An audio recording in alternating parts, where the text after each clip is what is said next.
1968 when I won the World Championship in New York City at Madison Square Garden. And we were walking together to the hotel and talking about our philosophies and everything. And as we're going up the elevator, it goes to my floor. I get out, well, Bruce steps out with me.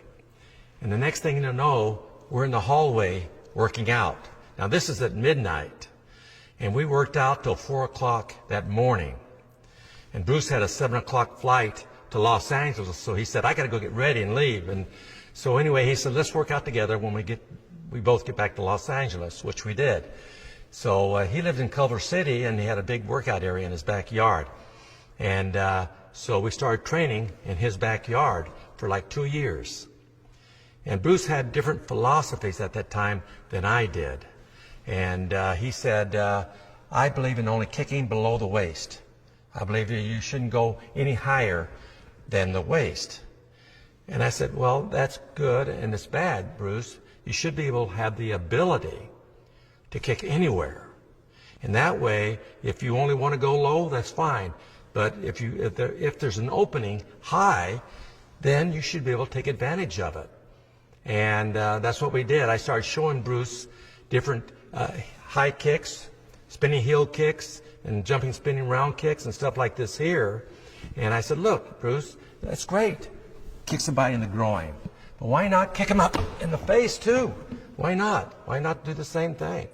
And so anyway, he started showing me the sticky hands, which are close-in type fighting, which was really great to learn. And then I started showing him all the various high kicks, and he really fell in love with them. And he became so good after about 6 months, he could do them just about as well as I could. And then, like I say, Bruce left for Hong Kong soon after to pursue his movie career. And I didn't hear from him for like 2 years. Then out of the blue, he calls me.